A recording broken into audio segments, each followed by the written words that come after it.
This is Gene Montrestelli. Welcome to the Tapping Q&A podcast, recorded live to tape from Williamsburg in Brooklyn. This is episode 457, originally aired April 2nd, 2014, re-edited and remastered for May 18th, 2020. Everyone, I hope this finds you well wherever you are and whatever time of day you're getting a chance to listen to this. Thanks for spending a little time with me today. Today we are going to talk about and tap for saying yes more and saying yes in a way that we actually mean it. Before we do that, I just want to remind you that we've created a free 10-part guide where you can use tapping to eliminate self-sabotage and take the action that you want. All you need to do is go to tappingqa.com and click on that big blue button. Or if you're listening to this right now on the website, up in that right-hand corner, in the top of the column there on the right, you will see a blue button there as well. If you click on that, what you're going to do is you're going to start receiving every single day a bite-sized little nugget, which is going to make it easier for you to take action by teaching you a concept, teaching you a tapping tool, or giving you a script or video that you can tap along to. If you do these things incrementally every single day, you will be shocked and amazed at how much more productive you become because you're taking the right action in the right order at the right time. Again, tappingqa.com, click on the big blue button, and we will start sending you that absolutely free. So the audio that I'm about to share with you was originally recorded within the first year of me moving to New York City. And I've been here almost 7 years now.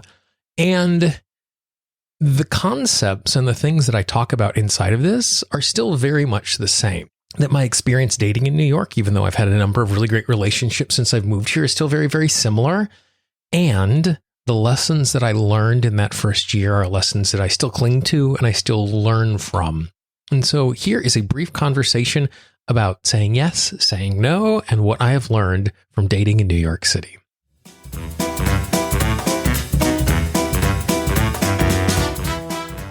And one of the things that has been really interesting about living in New York City is the dating scene in New York City. It's something that is very, very different than what I am used to. And I think the best way to understand that is to look at it through a sense of contrast. I'm coming from Baltimore, Maryland, and Baltimore, for those of you who don't know, is a smaller major city in the United States. It's about 45 miles from Washington, D.C. And as cosmopolitan and international as Washington, D.C. is, Baltimore is very blue collar. It is very, very much a port city. And being a port city in the United States, it's hit rougher times in the last 2 decades. Many of the people who live in Baltimore, Maryland have lived their entire life and oftentimes don't move more than a mile in their entire life. So there's this really interesting, lovely sense of a parochial community of people who are connected to a place over a long period of time. New York, by contrast, certainly has people who have been here for a very long period of time, but also has lots of people who have come to New York because it is specifically New York, that there's no other place like this. And they're pursuing something that being in New York is a necessity for them to be able to achieve that thing that they are pursuing. And so the city itself is part of the draw that gets them to this place. And because the city itself is the draw, people are willing to put up with things in the city that they might not put up with other places. New York is a very, very expensive place to live. It's kind of a grimy city. We've had one of the just nastiest, grossest winters on memory. And because of the close concentration of people, you're just always on top of someone. And so there are times in which makes New York a really difficult place to live. And so if you choose to move here or you choose to stay here, it's for a very particular reason because of what the city is affording you. And so because of the sizes of the cities, New York being huge, Baltimore being much smaller, and the nature of New York drawing people and Baltimore maintaining its population, it has really radically different dating pools. In Baltimore, because, at least in my experience, there were many fewer people my age with my disposition that I wanted to date. Oftentimes you err on the side of going on too many dates. You might go on 2 or 3 more dates than you probably should, just because it's hard to meet people. And so you're going to give every single person the benefit of the doubt just because you don't want to miss out on something. Where New York is the antithesis of that. There are so many people of that age who are dating and are looking for long-term lasting relationship that it's almost this unlimited and endless supply of people that you could date. And because of that, people move on very, very quickly. I had, true story, I was on a date with someone and we were 75 minutes into a date on a lovely fall Saturday night. It's 7:15 in the evening, and the person I'm sitting across from after we've each had one drink looks up and simply says, we don't have a long-term future together, so I think I'm going to head home and have a drink, get back to some work. And it was really amazing, like the efficiency in which that displayed. But because of that, people move really, really quickly and they move on. And it's been an adjustment and it's been a learning experience. And through it, I've learned 2 really specific lessons that have not only impacted the way that I date, they've impacted the way that I navigate my daily life. And the 2 lessons are this. Number 1, saying yes more. There are just so many amazing opportunities and so many amazing people to meet. I've been really pushing myself to, when an opportunity shows up, if it isn't something that I might normally do, go, you know what? This is a grand experiment. It's a grand opportunity. I'm going to give this a try. The second lesson that I've learned, or have been reminded of, is making sure that I'm putting myself into a position that when I say yes, I mean yes, and when I say no, I mean no. And the way that this came to light was that awkward conversation at the end of the first date, and you've paid for the drinks and you're standing on the street corner and you're heading your separate ways or jumping on different subways. And this, I'll talk to you later, which oftentimes isn't really an I'll talk to you later. It's I'm just getting out of here and so I'm going to be really polite. And I have recognized in my own life times that I've done that where I thought I was being kind and gentle. What I was really doing was being dishonest, and I was creating possibly an unrealistic expectation of the other person because I wasn't saying really what was on my mind. And that doesn't mean that I now become harsh and rude, but it's very clear what my intentions are. And so I'm trying to say yes more, and when I answer something, I want my yes to be yes and my no to be no. And so what I'd like to do is just take a few moments and take those 2 lessons and just do a little tapping on that. So just tap along with me. Tap on the side of the hand. Take a nice big deep breath. And I just want you to move from tapping point to tapping point and repeat after me. There are opportunities all around me. And some of those opportunities are an obvious fit for me. And some of those opportunities aren't an obvious fit for me. But I do know that if I stay in the same place, that if I don't try something new, then my life is going to be no different. My life is going to be exactly the same. And so I give myself permission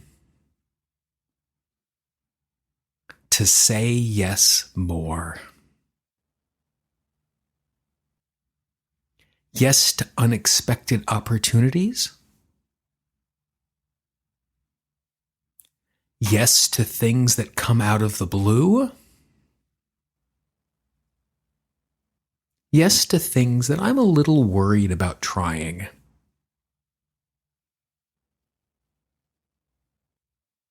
And this does not mean that I'm reckless. And this does not mean that I'm careless. And this does not mean that I'm thoughtless.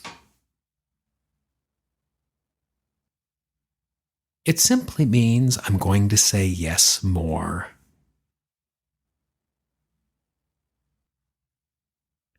Because when I say yes more, my life is richer.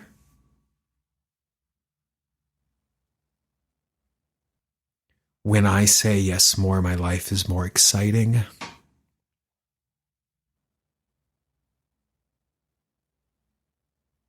And when I say yes more, I give myself an opportunity to grow.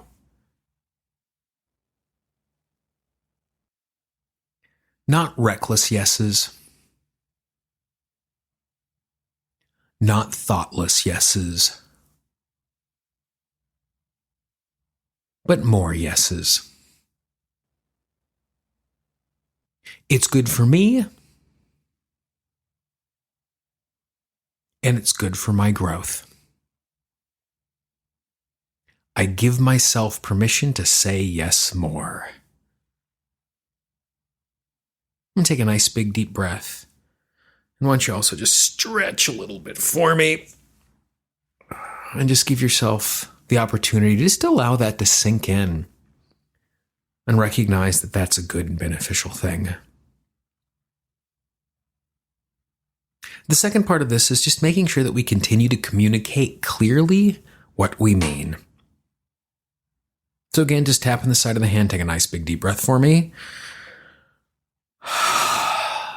And just move from tapping point to tapping point, repeating after me. I want to communicate clearly.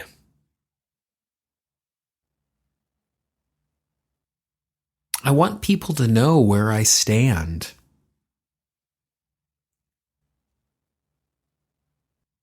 I want people to have clear expectations of where I'm coming from.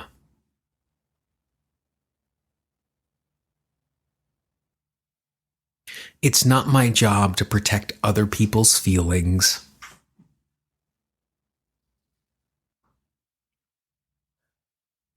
And usually I do the opposite of serving someone when I tell them what I think they want to hear.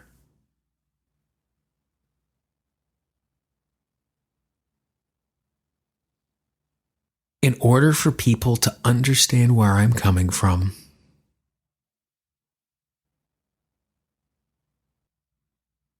to make our communication clear,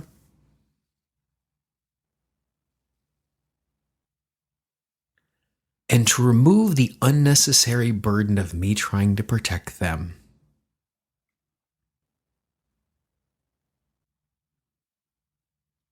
I give myself permission to have my yes mean yes,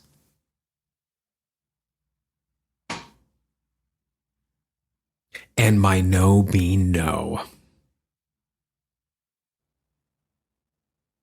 This doesn't mean that I'm mean. This doesn't mean that I'm thoughtless. This doesn't mean that I'm inconsiderate of other people's feelings.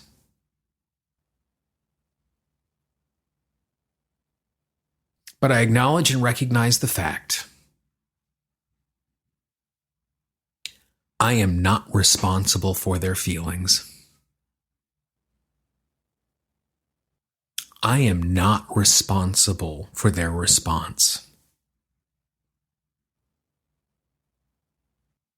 The truth is ultimately going to come out. It's better when I communicate clearly.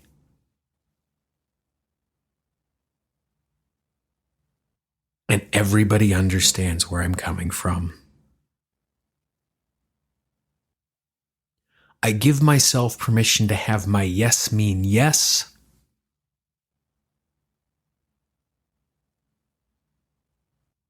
and to have my no mean no. Take a nice big deep breath.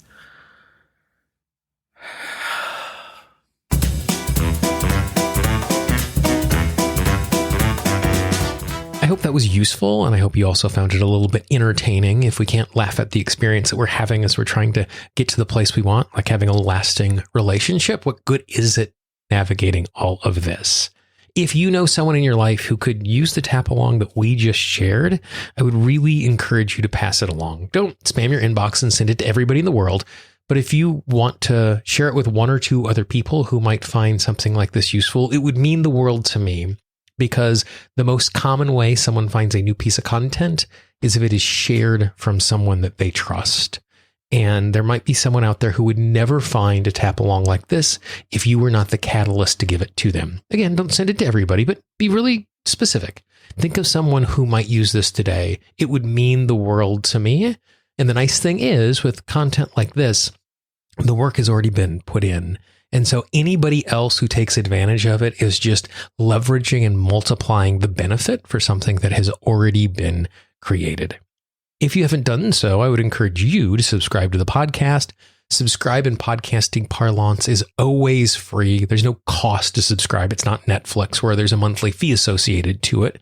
You can subscribe to the show on Apple Podcasts, Google Podcast, Pandora, Spotify, and really anywhere you listen to audio on your smartphone or tablet. You're going to be able to find the show. Just search Tapping Q&A.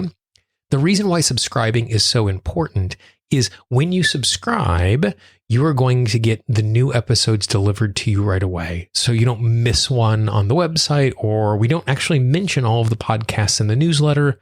So this way, anytime we create a new resource, it will be delivered to you immediately right after it is published, absolutely free. So you can listen along, learn along, and tap along to that. If you have questions or comments, if you have a topic you would like us to cover at some point in the future, please reach out. Some of the best episodes we've ever done have come from recommendations from listeners just like you. I'm also getting ready to do, and I'm already in the middle of doing a bunch of interviews for the summer and the fall. I would love if you had someone you think I should be talking to, because I've met some really great guests and some really useful conversations from recommendations. I can always be reached, Gene, Gene, at tappingqa.com. You can always click on the contact link on the website. And if you are one of those really smart people who have already downloaded the Tapping Q&A app and you're carrying around a tapping library of scripts and all of the audios, if you click the contact link inside of that app, then you will be able to contact me directly. You can send me an email. You can even send me a voicemail from right inside of the app. I would love to hear from you. For the Tapping Q&A podcast, this is Gene Montrestelli. I hope you have a great day, and I will talk to you real soon. Bye-bye. The Tapping Q&A podcast is copyright Gene Montrestelli Tapping Q&A. All views expressed by guests are those of the guests and not necessarily of Gene Montrestelli and Tapping Q&A.